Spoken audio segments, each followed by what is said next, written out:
మనతో మాట్లాడబోయేటువంటి ప్రాముఖ్యమైన అంశములు, నీవు దేవునితో ఎటువంటి సహవాసం కలిగి ఉంటున్నావు, లేదా దేవునిలో నీవు ఏ విధంగా ఉంటున్నావు అనేటువంటి సందేశము ద్వారా ఈరోజు ప్రభు మనతో మాట్లాడబోతుంటున్నాడు. చాలామంది జీవితంలో దేవుని బిడ్డలారా అన్నీ బాగుంటే ఒకలాగా ప్రవర్తిస్తారండి. శ్రమలు వచ్చినప్పుడు, లేదా వారి జీవితంలో అనుకున్నది నెరవేరినప్పుడు, లేదా వారి జీవితంలో ప్రేమైన వాళ్ళ కృంగదీసేటువంటి పరిస్థితులు వచ్చినప్పుడు వారు ఏ విధంగా ఉంటారు? మరి చాలామంది జీవితంలో అన్నీ బాగున్నాయి అనుకోండి, అందరితో చాలా బాగుంటామండి, ఆనందంతో ఎగిరి గంతులు వేసేటువంటి వాళ్ళుగా ఉంటారు. అయితే ప్రేమైన వాళ్ళ కృంగదీసేటువంటి పరిస్థితులు వస్తాయి. శ్రమలు కావచ్చు, సమస్యలు కావచ్చు, లేదా దేవుని బిడ్డలారా ఒకవేళ అనుకున్నవి జరగకపోవచ్చు. అయితే వారి జీవితంలో దుఃఖము, వారి జీవితంలో కృంగుదల, ఆ సందేశం ద్వారా ఈరోజు ప్రభు మనతో మాట్లాడబోతున్నాడు. దేవుని యొక్క వాక్యంలోకి వెళ్ళినట్లయితే పరమగీతము 2వ అధ్యాయము 14వ వచనం మనం చదువుకుందామా. Songs of Solomon chapter 2 and verse 14. బండ సందులలో ఎగురు నా పావురమా, పేటు బీటును ఆశ్రయించు నా పావురమా. చాలండి. ఈ మొదటి భాగంలో చూసినట్లయితే ఈ వచనము 2 భాగములుగా మరి విభజించబడింది. బైబిల్లో రాయబడిన మాట, బండ సందులలో ఎగురు నా పావురమా, పేటు బీటులను ఆశ్రయించు నా పావురమా అనేటువంటి మాట కనిపిస్తుందండి. ఈ పరమగీతము, మరి ఈ సందేశంలోనికి వెళ్ళక ముందు అసలు ఈ పరమగీతము అంటే ఏంటిది దేవుని బిడ్డలారా? బైబిల్లో చూసినట్లయితే ఈ పరమగీతము అనేటువంటిది ఇది ఒక ఉత్తరముగా చెప్తుంటున్నారు, లేదా ఇక పరమగీతము అనేటువంటిది ఒక కాన్వర్సేషన్ ఎవరి మధ్యలో జరిగింది అంటే వరుడైనటువంటి యేసుక్రీస్తుకు వధువు అయినటువంటి సంఘమునకు మధ్యలో జరిగినటువంటి ఒక ఆధ్యాత్మిక సందేశము, లేదా ఆధ్యాత్మిక సంభాషణ, లేదా బ్యూటిఫుల్ ఒక కాన్వర్సేషన్ అందమా దేవుని బిడ్డలారా. లేదా రెండవదిగా చూసినట్లయితే పెండి కుమారుడైనటువంటి యేసుక్రీస్తుకు పెండి కుమార్తె అయినటువంటి సంఘమునకు మధ్య జరిగినటువంటి సంభాషణ, లేదా వరుడైనటువంటి లేదా ఆ యొక్క ప్రభు అయినటువంటి యేసుక్రీస్తుకు షులమితిగా పిలువబడుతున్నటువంటి ఒక స్త్రీ అందామా, షులమితిగా పిలువబడుతున్నటువంటి సంఘము అనేటువంటి స్త్రీకి మధ్యలో జరిగిన ఆధ్యాత్మిక సందేశము, లేదా ఆధ్యాత్మిక సంభాషణ, లేదా ప్రేమపూరితమైనటువంటి సంభాషణ. ప్రేమైన వాళ్ళరా, ఈ పరమగీతములో ముఖ్యంగా నలుగురు కనిపిస్తారండి. ఒకరెవరంటే వరుడైనటువంటి క్రీస్తు, రెండవదిగా వధువు అయినటువంటి సంఘము, అదే స్త్రీ అయినటువంటి షూలమితి, మూడవదిగా చూసినట్లయితే యెరూషలేము కుమార్తెలు, నాలుగవదిగా చూసినట్లయితే కాపలా కాసేటువంటి ఒక గుంపు ఉంటున్నారు. ప్రియమైనటువంటి వాళ్ళరా, ఈ పరమగీతము అనేటువంటిది ఆధ్యాత్మిక సంభాషణ. అయితే మన జీవితంలో ఆత్మీయమైన సమృద్ధి ఇచ్చేటువంటి గ్రంథమే ఈ పరమగీతం అండి. మరి ఒకసారి ఈ భాగం చదువుకుందామా. పరమగీతము 2వ అధ్యాయము 14వ వచనం. బండ సందులలో ఎగురు నా పావురమా, పేటు బీటును ఆశ్రయించు నా పావురమా. చాలండి. ఈ భాగంలో చూసినట్లయితే ఈ యొక్క పరమగీతము రాసినటువంటి ఈ యొక్క సొలొమోను అంటున్నటువంటి మాట, ఆ యొక్క సంభాషణను మరి ఇక్కడ రచిస్తుంటున్నారండి. బైబిల్లో రాయబడిన మాట, బండ సందులలో ఎగురు నా పావురమా, పేటు బీటుల నాశ్రయించు నా పావురమా. ప్రియమైనటువంటి వాళ్ళరా, ఒకవేళ ఈ ప్రపంచంలో మీరు చూసినట్లయితే అనేక రకములైనటువంటి పావురములు ఉంటున్నాయండి. దాదాపు 310 స్పీసీస్ ఆఫ్ డౌస్ ఉంటున్నాయి. 310 రకముల ఆ యొక్క స్పీసీస్లో నుంచి పావురములు ఉంటున్నాయి. అందులోనూ 40 రకముల పావురములు ఉంటున్నాయండి. ఈ పావురములను ఏ విధంగా కేటగరైజ్ చేస్తారంటే, నేను చదివినప్పుడు చాలా ఆశ్చర్యానికి గురయ్యాను దేవుని బిడ్డలారా. ఒక్కొక్క పావురము ఒక్కొక్కలాగా అరవడం ప్రారంభిస్తుంది. మనకైతే ఆ పావురం యొక్క స్వరము విన్నప్పుడు అన్నీ కూడా ఒకేలాగా కనిపిస్తాయండి. అయితే మీరు డీప్ స్టడీ చేసినట్లయితే ఒక్కొక్క పావురముకు ఒక్కొక్క పేరు వాళ్ళు పెట్టినట్లుగా మనం చూడగలము దేవుని బిడ్డలారా. ఒక పావురం ఒకవేళ మీరు చూసినట్లయితే మౌర్నింగ్ డవ్ అంటారండి. ఇది ఎక్కువగా ఎక్కడ కనిపిస్తుందంటే నార్త్ అమెరికా రీజియన్లో కనిపిస్తుంది. మరికొన్ని పావురములు ఉంటున్నాయి, యూరోపియన్ టర్టిల్ అంటారు దేవుని బిడ్డలారా. మీరు ఏ పావురము చూసినా దానికి ఎందుకు ఆ పేరు పెట్టడం జరిగింది అంటే, ఆ పావురం యొక్క ప్రత్యేకత ఏంటిదంటే ఒక్కొక్క పావురముకు ఒక్కొక్క స్వరము ఉంటుంది. మనకైతే వినడానికి అన్ని కూడా ఒకేలాగా ఉంటాయండి. అయితే డీప్ స్టడీ వాళ్ళు చేసినట్లయితే ఎందుకు వాళ్ళు ఒక్కొక్క దానికి మరి ఒక్కొక్క పేరు పెట్టినట్లుగా మరి చూడగలమంటే దాని యొక్క స్వరమును బట్టి. ఈ యొక్క స్పాటెడ్ డవ్ అంటారండి, దాని మెడ చుట్టూ మీరు చూసినట్లయితే చుక్కలు ఉంటాయి. ఆ విధంగా ఒక్కొక్క రకమైనటువంటి పావురం ఉంది దేవుని బిడ్డలారా. అయితే దేవుడు అంటున్నటువంటి మాట, లేదా వరుడైనటువంటి యేసుక్రీస్తు అంటున్నటువంటి మాట, లేదా ప్రభు అయినటువంటి యేసుక్రీస్తు అంటున్నటువంటి మాట, అనేకమైనటువంటి పావురములు ఉన్నాయి. But my Dove is only one. America దేశంలో పావురం ఉండవచ్చు, భారతదేశంలో ఒక పావురం ఉండవచ్చు, లేదా ఒకవేళ యూరోప్ కంట్రీలో ఒక రకమైనటువంటి పావురములు ఉండవచ్చు. కొన్ని పావురములు అంటండి అవి కేవలము వైర్ల మీద ఎక్కువగా ఉండడానికి ఇష్టపడతాయంట. ప్రియమైన వాళ్ళరా, అయితే ప్రభువు ఇక్కడ ఒక పావురమును అంటున్నాడు. అదేంటంట? నా పావురము అంటున్నాడు. ఈ పావురం ఎక్కడ ఉండడానికి ఇష్టపడుతుందంట? బండ సందులలో ఈ పావురము ఎగురుతూ ఉందంట అండి. బండ సందులలో ఎగురు నా పావురమా, పేటు బీటులను ఆశ్రయించు నా పావురమా. ప్రియమైన వాళ్ళరా, ప్రతి పావురముకు ఒక స్థలం అంటే ఇష్టం అండి.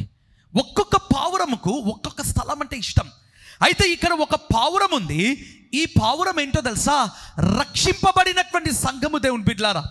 ఈ పావురము ఏంటిదంటే రక్షింపబడినటువంటి సంఘము. ఈరోజు మనకు సందేశం ఏంటిదంటే రక్షింపబడిన సంఘము, ఆ తర్వాత రక్షింపబడేటువంటి సంఘముకు ఉండబోయే శ్రమలు. మొదటి భాగం ఏంటిదంటే రక్షింపబడిన సంఘము ఏ విధంగా ఆనందిస్తుంది, రక్షింపబడిన సంఘమునకు తర్వాత ఉండబోయేటువంటి శ్రమలు. ఇక్కడ చూసినట్లయితే బండ సందులలో ఒక పావురం ఎగురుతూ ఉందంట అండి. ఆ పావురము మాత్రమే ప్రభువైన యేసుక్రీస్తు యొక్క సంఘము. మరి ఒకసారి అదే భాగం మనం చదువుకుందామా? పరమగీతము 2వ అధ్యాయము 14వ వచనము. అయితే 2వ భాగం మనం చదువుకుందాం.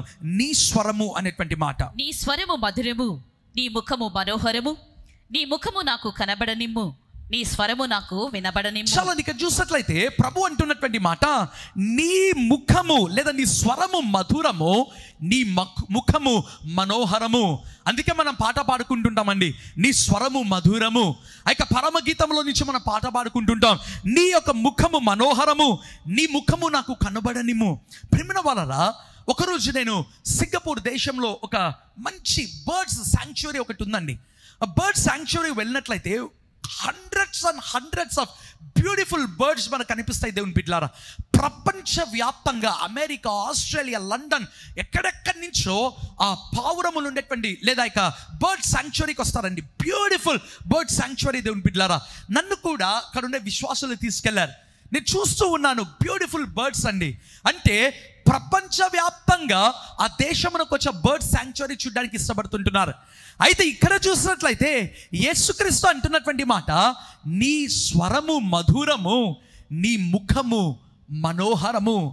ఒకవేళ అనేక రకముల పావురములు ఉంటున్నాయి. పావురము యొక్క ప్రత్యేకతనే బ్యూటీ, దేవుని బిడ్డలారా. అయితే యేసుక్రీస్తుకు ఒక పావురం ఉందంట. ఆ పావురము స్వరము మాత్రమే దేవుడు ఇష్టపడ్డాన్ని వినడానికి ఇష్టపడుతున్నాడంట అండి. ఆ పావురము యొక్క ముఖము చూడడానికే ప్రభు ఇష్టపడుతున్నాడంట. దేవుని బిడ్డలారా, ప్రపంచవ్యాప్తంగా ఆ సింగపూర్ దేశంలో ఉన్నటువంటి బర్డ్ శాంక్చురీకి వస్తుంటున్నారు just to see the doves. ఆ పావురములను వారి స్వరము వినడానికి ఆహ్లాదకరంగా ఉంటుందండి. యాక్చువల్గా నాకు బర్డ్స్ అంటే ఇష్టం లేదు దేవుని బిడ్డలారా. అయితే అక్కడ చూసిన తర్వాత నేను ఇష్టపడడం ప్రారంభించాను. అంత బ్యూటిఫుల్ డౌస్, అంత బ్యూటిఫుల్ పిజన్స్ ఉన్నాయండి. అయితే ఇక్కడ ప్రభు అంటున్నాడు, అనేకమైన పావురములు ఉండవచ్చు, అనేక రకమైనటువంటి ఒకవేళ డౌస్ ఉండవచ్చు, but mine is only one. నా పావురము ఒకటే. ఆ పావురం ఏంటంట? బండ సందులలో ఎగిరే పావురము, పేటు బీటులను ఆశ్రయించేటువంటి ఆ యొక్క పావురము, అదే రక్షింపబడినటువంటి సంఘము. దేవుని బిడ్డలారా, ఇంతక బండ ఎవరండి? బైబిల్లో చూసినట్లయితే కొరింథీయులకు రాసిన మొదటి పత్రిక 10వ అధ్యాయము 4వ వచనం మనం చదువుకుందాం. అందరూ ఆత్మ సంబంధమైన ఒకే పానీయమును పానము చేసిరి, ఏలయనగా తమను వెంబడించిన ఆత్మ సంబంధమైన బండలోనిది త్రాగిరి. చాలండి, భాగంలో చూసినట్లయితే అపోస్తలుడైనటువంటి పౌలు అంటున్నటువంటి మాట చక్కగా రాయబడిన మాట. తమ్మును వెంబడించిన బండ అది ఆత్మ సంబంధమైన బండ. ప్రియమైన వాళ్ళరా, ఈ బండను గురించి చూసినట్లయితే పలుమార్లు మనకు బైబిల్లో కనిపిస్తుందండి. మొట్టమొదటిసారిగా మీరు చూసినట్లయితే నిర్గమాకాండము 17వ అధ్యాయంలో మనకు కనిపిస్తుంది. ఇశ్రాయేలీయులు ఆ యొక్క సీను అరణ్యంలో నుంచి వాళ్ళు ప్రారంభమై బైబిల్లో చూసినట్లయితే రెఫీదీము అనేటువంటి స్థలమునకు వాళ్ళు వచ్చారు. బైబిల్లో చూసినట్లయితే వారికి దాహం వేసింది. ప్రభు దేవుడు అన్నటువంటి మాట, నేను హోరేబు దగ్గరికి వెళ్తాను, మోషే నీవు అక్కడికి వచ్చి నన్ను కలుసుకో, ఆ బండను నువ్వు కొట్టు, నీరు బయటికి వస్తుంది. నిర్గమాకాండము 17:6. ఆ తర్వాత చూసినట్లయితే సంఖ్యాకాండము 20వ అధ్యాయము 11వ వచనంలో మీరు చూసినట్లయితే వాళ్ళు మరలా సీను అనేటువంటి అరణ్యంలోనికి వస్తారు. అయితే కాదేశు అనేటువంటి స్థలములో ఆ బండతో మరి దేవుడు మరి మాట్లాడమన్నప్పుడు మోషే బై మిస్టేక్ కొడతాడండి, మనకు తెలుసు, అది రెండవసారి. ఆ తర్వాత చూసినట్లయితే అదే బండను గురించి ప్రేమైన వాళ్ళరా కీర్తనల గ్రంథంలో రాయబడింది. మత్తయి సువార్త, మార్కు సువార్త, లూకా సువార్త, అపోస్తల కార్యములలో, ప్రకటన గ్రంథంలో, యెషయా గ్రంథంలో పలుమార్లు కనిపిస్తుంది. పేతురు రాసిన మొదటి పత్రికలు కూడా ప్రియమైన వాళ్ళరా. అయితే ఇక్కడ చూసినట్లయితే పౌలు అంటున్నటువంటి మాట, తమ్మును వెంబడించిన బండ ఆత్మ సంబంధమైనటువంటి బండ. ప్రియమైన వాళ్ళరా, ఈ పావురం యొక్క ప్రత్యేకత ఏంటో తెలుసా? అంటే సంఘము ఏ విధంగా ఉండాలి, రక్షింపబడిన సంఘము ఏ విధంగా ఉండాలి? ప్రియమైన వాళ్ళారా, ఈ లోకంలో చూసినట్లయితే మీరు ఏ రాయి చూసినా 3 కేటగిరీస్లోనికి వస్తుందండి. మొదటి ఏంటిదంటే ఇగ్నిషియస్. మనము చిన్నప్పుడు కూడా చదువుకుని ఉంటాం, 10th లేదా ఇంటర్మీడియట్లో మనం చదువుకుని ఉంటామండి. ఇగ్నిషియస్ రాక్, మెటమార్ఫిక్, ముఖ్యంగా ఈ మాట మనం చదివింటాం, మెటమార్ఫిక్ రాక్ అనేటువంటి మాట, లేదా ఒకవేళ సెడిమెంటరీ రాక్స్ అనేటువంటి మాట కనిపిస్తుందండి. మీకు ఒక ఫన్నీ థింగ్ తెలుసా? Even diamond is also a stone.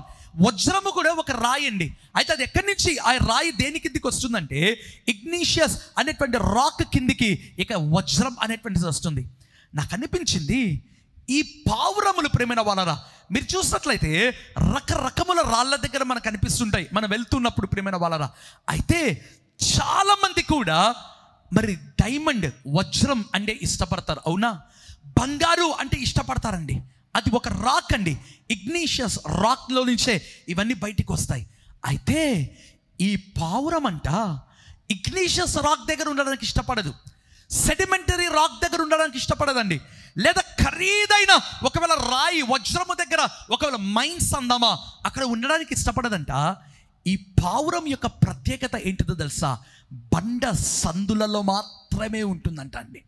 పౌలు అంటున్నటువంటి మాట, తమను వెంబడించిన బండ ఏంటిదంట? అది ఆత్మ సంబంధమైన బండ. ఈ పావురం యొక్క ప్రత్యేకత కూడా బండ సందులలో క్రీస్తు యేసు సాదృశ్యం ప్రియమైన వాళ్ళరా. ఆయన యొక్క గాయములలో నుంచి వచ్చేటువంటి రక్తము దగ్గర ఈ సంఘము ఉండడానికి ఇష్టపడుతుందంట, లేదా ఇక పావురం ఉండడానికి ఇష్టపడుతుందంట. అందుకే అంటున్నటువంటి మాట, బండ సందులలో ఎగురు నా పావురమా. వాట్ ఏ బ్యూటిఫుల్ వర్డ్ అండి, ఎంత అద్భుతమైనటువంటి మాట దేవుని బిడ్డలారా. బైబిల్లో చూసినట్లయితే పరమగీతము 2వ అధ్యాయము 2వ వచనం ధ్యానించుకుందాం.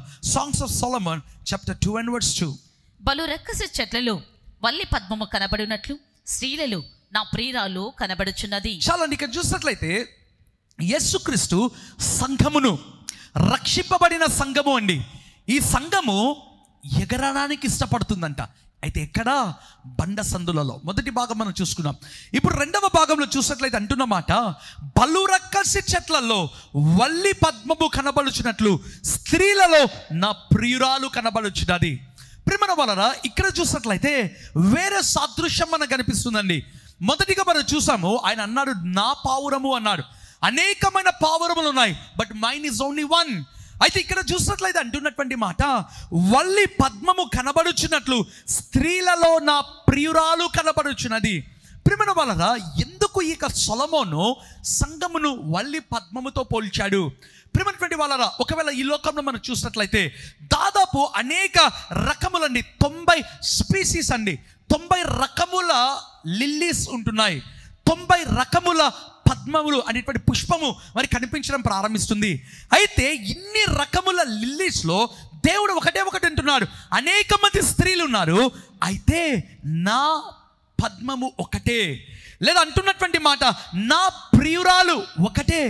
ఏంటండి ఈ యొక్క ప్రియురాలు యొక్క ప్రత్యేకత, లేదా ఇక సంఘం యొక్క ప్రత్యేకత ఏంటిది దేవుని బిడ్డలారా? బైబిల్ మనం చదువుకున్నాం కదా, బలురక్కసి చెట్లంట, థాన్స్, ముళ్ళ పొదలు. ప్రేమైన వాళ్ళరా, ఎందుకు అసలు సొలొమోను దీనికి పోల్చాడు? ఇక లిల్లీతో లేదా పద్మము అనేటువంటి ఒక పుష్పముతో ఎందుకు పోల్చాడంటే, ప్రేమైన వాళ్ళది బైబిల్లో మనకు కనిపించదు, కానీ చరిత్రలో మనం చూసినట్లయితే అండి, షులమితి అనేటువంటి స్త్రీతో మరి సంఘమును ఆ యొక్క సొలొమోను పోల్చాడు. బైబిల్లో చూసినట్లయితే ఎందుకు, ఎక్కడి నుంచి తీశాడు ఇక సొలొమోను అంటే, నేను ఇంతవరకు చెప్పాను 90 రకముల స్పీసీస్ ఉన్నాయి, ప్రపంచవ్యాప్తంగా మీరు చూసినట్లయితే. అయితే ఇక షూలమితి ఎవరంటే ఆఫ్రికన్ లేడీ అంట అండి, ఆఫ్రికన్ లేడీ. రెండవదిగా ఎక్కడి నుంచి చూసాడంటే ఆఫ్రికా దేశంలో ఒక లిల్లీ ఉందండి, దాని పేరు ఏంటిదంటే ఆఫ్రికన్ క్వీన్ లిల్లీ అంటారు. ఏమంటారు? African queen lily. ప్రియమైన వాళ్ళరా, అందుకే ఆ షూలమితి కూడా అంటుంది కదా, నేను నల్లని దానని మీరు చులకన చూడకండి, నేను ఎండ తగిలిన దానను. ప్రియమైనటువంటి వాళ్ళరా, ఈ ఆఫ్రికన్ క్వీన్ లిల్లీలో నుంచే ఇక సొలొమోను షూలమితి అనేటువంటి స్త్రీని కంపేర్ చేస్తూ స్త్రీకి సాదృశ్యంగా మరి చూపించినట్లుగా చరిత్ర చెప్తుందండి. అయితే బైబిల్లో చూసినట్లయితే అంటున్నటువంటి మాట బలురక్కసి చెట్లు. ప్రియమైన వాళ్ళరా, ఆ బలురక్కసి చెట్లలో ఈ వల్లి పద్మము ఉందంట. ఏంటంట? ఆ యొక్క బలురక్కసి చెట్లకు ఉండేటువంటి ముళ్ళు, ఆ యొక్క ముళ్ళ పొదలు ప్రియమైన వాళ్ళరా, అది మాటికి అది తాకుతుందంట. అయితే దాని యొక్క పరిశుద్ధత అది కోల్పోలేదు. లేదా ఈ యొక్క పద్మము దేనికి సాదృశ్యం అంటే వైట్ అండి. ఒకవేళ మీరు అనవచ్చు, బ్రదర్ దేవునికి నల్లగా ఉండేటువంటి వాళ్ళు ఇష్టం లేదా అంటే కాదండి. దేవుడు ఎప్పుడు బై రూపమును చూడాడు, హృదయమునే మనకు చూస్తాడు, మనకందరికీ కూడా తెలుసు. సో దేవుడు ఆ హృదయమును చూస్తున్నాడు దేవుని బిడ్డలారా, లేదా ఇక సంఘమును చూస్తున్నాడు. అనేక సందర్భాలలో మన జీవితంలో శ్రమలు వస్తాయి, అనేక సందర్భాలలో మన జీవితంలో హింసలు వస్తాయి. ఈ వల్లి పద్మము చూసినట్లయితే ఇది ఎక్కడో ఒక కోస్టల్ ఏరియాస్లో లేదంట అండి, రకరకముల చోట్ల పద్మము కనిపిస్తుంది. అయితే ఈ పద్మము బలురక్కసి చెట్లలో ఆ థాన్స్, ఆ ముళ్ళ పొదలు ప్రేమైన వాళ్ళరా ఎంతగా కుచ్చుకుంటూ ఉంటుందో, ఎంతగా అనీజీగా ఉంటుందో. అయితే దేవుడు అంటున్నటువంటి మాట, స్త్రీలలో నా ప్రియురాలు, only one beloved, my beloved. దేవుడు అంటున్నటువంటి మాట ఎవరంట? బైబిల్లో రాయబడిన మాట, బలురక్కసి చెట్లలో ఉండేటువంటిదే నా ప్రియురాలు. హల్లెలూయా. మన జీవితంలో కూడా దేవుని బిడ్డలారా పలు శ్రమలు వస్తుంటాయి, అనేకమైన సమస్యలు వస్తుంటాయి. అయితే మన జీవితంలో పరిశుద్ధత కోల్పోకూడదు. మన జీవితంలో దేవుని దృష్టిలో ప్రేమైన వాళ్ళరా ఆ యొక్క పరిశుద్ధత కోల్పోకూడదండి. ఎందుకో తెలుసా, చాలామంది దేవుని బిడ్డలు మనం చూస్తుంటాం, అన్నీ బాగుంటే ఎగిరే వాళ్ళగా ఉంటారు, శ్రమలు వచ్చినప్పుడు అలుగుతారు, శ్రమలు వచ్చినప్పుడు ముఖము మార్చుకుంటారు, శ్రమలు వచ్చినప్పుడు దేవుని బిడ్డలారా దేవునికి దూరమయ్యే విశ్వాసులు ఎంతోమంది ఉంటున్నారు. చాలామంది క్రైస్తవ్యం అనగానే కేక్ వాక్ అనుకుంటారు. ఏ దైవ సేవకుడైనా క్రైస్తవంలో అన్ని ఆశీర్వాదాలే ఉంటే వారి ప్రసంగాలు వినవద్దు అని నేను చెప్తున్నాను దేవుని బిడ్డలారా. ఎందుకో తెలుసా, శ్రమలు కూడా ఉంటాయండి, కష్టములు కూడా ఉంటాయి దేవుని బిడ్డలారా, బలురక్కసి చెట్లు కూడా ఉంటాయండి, ముళ్ళ పొదలు కూడా ఉంటాయి దేవుని బిడ్డలారా. అయితే మీరు అనవచ్చు, దాని వలన మాకు వచ్చే లాభం ఏంటండి? ప్రియమైన వాళ్ళరా, బైబిల్లో చూసినట్లయితే యోబు గ్రంథము 23వ అధ్యాయము 10వ వచనం చదువుకుందాం. Job chapter 23 and verse 10. నేను నడుచు మార్గము ఆయనకు తెలియను, ఆయనను శోధించిన తర్వాత నేను సువర్ణం వలె కనబడుదును. చాలండి, యోబు అంటున్నటువంటి మాట, నేను నడుచు మార్గము ఆయనకు తెలియను. ఆయన అంటున్న మాట, శోధన అయిన తర్వాత నేను సువర్ణము వలె మారతాను. ప్రియమైన వాళ్ళరా, ఆ అధ్యాయము చదివితే యోబు పడిన బాధ ఏంటో నాకు అర్థమైందండి. యోబు ఏమన్నారో తెలుసా, బైబిల్ చూసినట్లయితే నా వ్యాధి కంటే నా యొక్క మూలుగు ఇంకా ఎక్కువగా ఉంది. యోబు అన్నటువంటి మాట అండి, my stroke is heavier than my groaning. నా యొక్క వ్యాధి కంటే నా మూలుగు చాలా బాగుంది, లేదా చాలా భయంకరంగా ఉంది. అంటే వ్యాధే ఎంతో భయంకరం అంటే యోబు అంటున్నాడు, ఆ వ్యాధి కంటే నా మూలుగు, నా దుఃఖము ఎక్కువగా ఉంది. It is heavier than my groaning, I'm not able to bear. నేను భరించలేకుండా ఉన్నాను. ఇంకా యోబు ఏమన్నాడు తెలుసా అండి, చాలా బాధాకరమైనటువంటి మాట. బైబిల్లో మీరు చూసినట్లయితే యోబు అన్నాడు, నేను ఆయనను వెతుకుతూ ఉన్నాను. ఆ శ్రమలలో యోబు దేవుని వెతికాడంట అండి. ఆ యొక్క భయంకరమైన ట్రిబులేషన్స్లో నేను ఉత్తరమునకు వెళ్ళాను, ఆయన నాకు అక్కడ కనబడలేదు. నేను దక్షిణమున వైపునకు వెళ్ళాను, ఆయన నాకు అక్కడ కనబడలేదు. యోబు నీవు ఎందుకు వెతుకుతున్నావయ్యా అంటే యోబు అన్నాడు తెలుసా, ఏమన్నాడు తెలుసా, ఈ శ్రమలు తట్టుకోవడం కంటే ఆయన దగ్గరికి వెళ్ళిపోవడం మేలు. అంత భయంకరమైన శ్రమలను గురించి ముందు వచనములలో యోబు మాట్లాడుతూ ఆ తర్వాత ఏమన్నాడు తెలుసా, ఆయన నన్ను శోధించిన తర్వాత నేను సువర్ణము వలె ప్రకాశిస్తాను.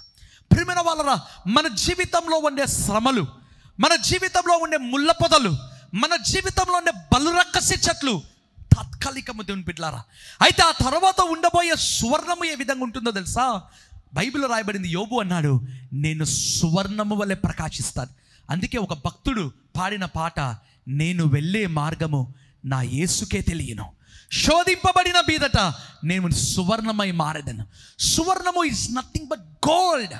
దేవుడు అంత ప్రశస్తముగా, అంత మహిమకరంగా ఆయన మనల్ని మార్చడం ప్రారంభిస్తాడంట అండి. దేవుని వాక్యంలో చూసినట్లయితే పేతురు రాసిన మొదటి పత్రిక 1వ అధ్యాయము 7వ వచనం మనం చూసుకొని ముగించుకుందాం. 1 Peter 1:7. నశించిపోవు సువర్ణము అగ్ని పరీక్ష వలన శుద్ధపరచబడుచున్నది గదా, దానికంటే అమూల్యమైన మీ విశ్వాసము ఈ శోధనల చేత పరీక్షకు నిలిచినదై యేసుక్రీస్తు ప్రత్యక్షమైనప్పుడు మీకు మెప్పును మహిమయు ఘనతయు కలుగుటకు కారణమగును. చాలండి, ఇంతకు ముందు మనం చదువుకున్నాము, యోబు ఏమన్నాడు? నేను శోధింపబడిన మీదట సువర్ణమై మారుతాను అంటే గోల్డ్. అయితే ఇక్కడ చూస్తే పేతురు అంటున్నాడు, నశించిపోవు సువర్ణము. సువర్ణము కూడా నశిస్తుందంట అండి. Then what next? తర్వాత బెస్ట్ ఏంటిది దేవుని బిడ్డలారా? ఒక వ్యక్తి శోధన అయిన తర్వాత సువర్ణముగా మారుతాడు. బైబిల్లో మనం చదువుకున్నాం. అయితే సువర్ణము కంటే ప్రత్యేకమైనది ఒకటి ఉందంట. అదే పేతురు అంటున్నాడు. ఏమంటున్నాడు? నశించిపోవు సువర్ణము అగ్ని వలన శుద్ధీకరించబడుతుంది కదా, లేదా శుద్ధపరచబడుతుంది కదా. క్వశ్చన్ మార్క్ అండి అక్కడ, ప్రశ్న. అయితే తర్వాత అంటున్నమాట, దానికంటే అమూల్యమైనది ఒకటి ఉందంట, దానికంటే శ్రేష్టమైనది ఒకటి ఉందంట. పేతురు అంటున్నాడు, ఏమంటున్నాడు? మీ విశ్వాసము ఈ శోధనల చేత పరీక్షలో నిలిచినదై. ఇంతకు ఎవరితో ఈ మాట అంటున్నారో తెలుసా అంటే పేతురు? బైబిల్లో జాగ్రత్తగా చూసినట్లయితే మొదటి వచనంలో మనకు కనిపించేటువంటి మాట, పొంతులో, గలతీయలో, ఇక చూసినట్లయితే ఏషియాలో ఉండేటువంటి విశ్వాసులు, మరీ ముఖ్యంగా వాళ్ళు ఎవరంట? పేతురు అన్నాడు, ఆయన రక్తము చేత ప్రోక్షింపబడినటువంటి గుంపు. పేతురు అంటున్నటువంటి మాట, ఎవరిని గురించి ఈ మాట అంటున్నారో తెలుసా? ఎవరైతే ఆయన రక్తము ద్వారా ప్రోక్షింపబడినారో. మరి ఒక చోట అదే వచనాలలో మీరు చూస్తే కనిపిస్తుంది, ఏర్పరచబడిన వాళ్ళు. ఆ మాట చూడండి దేవుని బిడ్డలారా, ఎవరినైతే దేవుడు ఏర్పరచుకున్నాడో, ఎవరి మీద అయితే రక్త ప్రోక్షణ అనేటువంటిది జరిగిందో, వారిని గురించి పేతురు అంటున్నటువంటి మాట రాయబడింది కదా, నశించిపోవు యొక్క స్వర్ణము అగ్ని పరీక్ష వలన ఒకవేళ అది శుద్ధీకరించబడితే దానికంటే అమూల్యమైనది ఒకటి ఉందంట అండి. ఆ బంగారు కంటే అమూల్యమైనది ఏంటంట? పేతురు అంటున్నటువంటి మాట, మీ విశ్వాసము ఈ శోధనల చేత పరీక్షింపబడుతుంది కదా. పేతురు అంటున్నటువంటి మాట, మీకు మెప్పును ఘనతయు మహిమయు కలుగును. అంటే సువర్ణము కంటే గొప్పదేదైనా ఉందా అంటే, ప్రభు యేసుక్రీస్తు ప్రత్యక్షమైనప్పుడు కలిగేటువంటి మెప్పు, యేసుక్రీస్తు ప్రత్యక్షమైనప్పుడు కలిగేటువంటి మహిమ, యేసుక్రీస్తు ప్రత్యక్షమైనప్పుడు కలిగేటువంటి ఘనత ఆ సువర్ణము కంటే అమూల్యమైందంట అండి. అయితే శోధనలలో ఎవరు నిలబడతారో తెలుసా? పేతురు అన్నటువంటి మాట, మీ విశ్వాసము. అనేక మంది ఎందుకు పడిపోతారో తెలుసా అండి? అనేక మంది వాళ్ళ అనుకున్నది జరగకపోతే ఎందుకు కృంగిపోతారు, ఎందుకు నిరీక్షణ కోల్పోతారో తెలుసా? Just because they are lack of faith. వారి జీవితంలో విశ్వాసం లేకనే అండి. అందుకే పేతురు అన్నాడు, దానికంటే అమూల్యమైనది ఒకటి ఉంది. అదేంటంట? యేసుక్రీస్తు ప్రత్యక్షమైనప్పుడు, వెన్ హీ కమ్స్ బ్యాక్, ఆయన ప్రత్యక్షమైనప్పుడు మనకందరికీ సువర్ణము కంటే, ఈ లోకంలో ఉండే బంగారు కంటే, యోబు అన్నాడు నేను బంగారు వలె మారుతాను. అయితే పేతురు అంటున్నాడు, ఆ సువర్ణము కంటే ప్రత్యేకమైనది మనం కోరుకోవాల్సింది ఏంటంటే తెలుసా? ఆయన ప్రత్యక్షమైనప్పుడు ఆయనను మనం మెచ్చుకోవాలి. ఆయన మనకు ప్రత్యక్షమైనప్పుడు మనకు ఘనత అనేటువంటిది ఆయన ఇవ్వడము సువర్ణము కంటే గొప్పదంట అండి. ఈరోజు ప్రభు మనతో మాట్లాడుతున్నటువంటి మాట, రక్షింపబడిన సంఘముగా ఒకవేళ బండ సందులలో ఎగిరే పావురములాగా ఆనందిస్తున్నావా? లేదా శ్రమలలో ఒకవేళ కృంగిపోయేటువంటి రీతులలో ఒకవేళ నీవు ఉంటున్నావా? ఈరోజు దేవుడినితో మాట్లాడుతున్నటువంటి మాట, నెవర్ బి డిస్కరేజ్. కృంగిపోవద్దు, నిరుత్సాహపడవద్దు, దుఃఖపడవద్దు. బలురక్కసి చెట్లలో ఒకవేళ ఉన్నావా? తాత్కాలికమే. బండ సందులలో ఎగిరే పావురముగా ఒకవేళ నీవు ఉంటున్నావా? Then you will be his dove. అప్పుడే నీవు ఆయన యొక్క పావురం. హల్లెలూయా. దేవుడు మనతో మాట్లాడుతుండగా తలలు వంచినట్లయితే మీ కొరకు నేను ప్రార్థన చేస్తాను.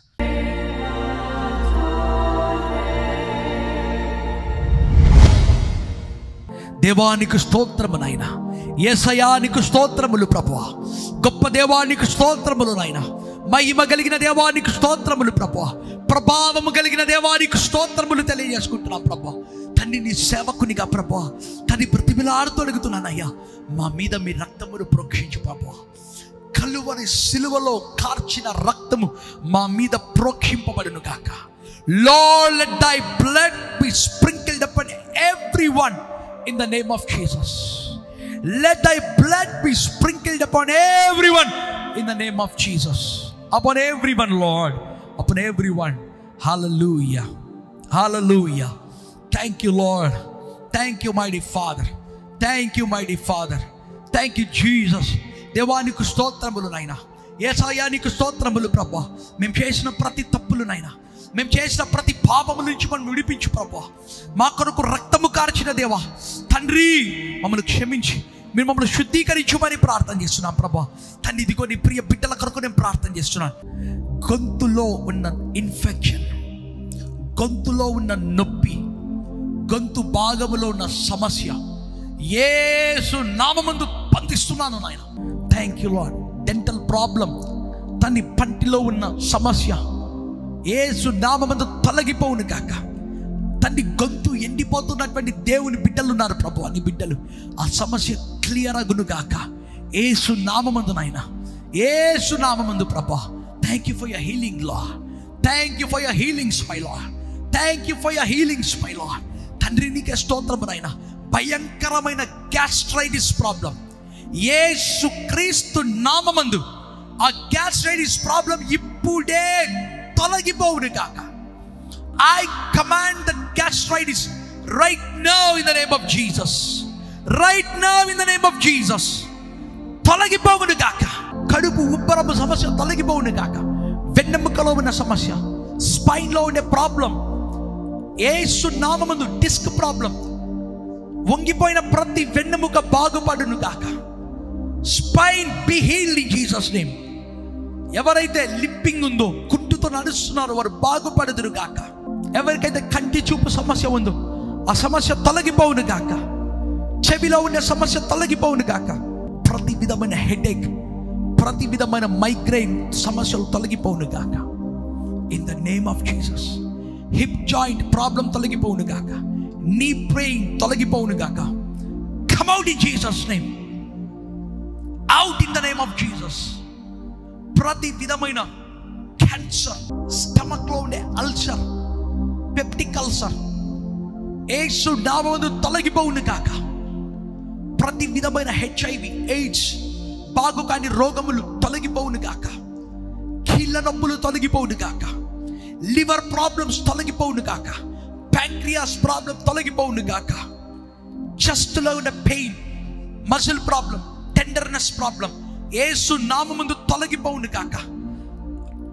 స్టమక్ పెయిన్, దేవుని బిడ్డలారా, భయంకరమైన కడుపు నొప్పితో బాధపడుతున్న దేవుని బిడ్డలు, నజరేయుడైన యేసు నామమున I rebuke that stomach pain.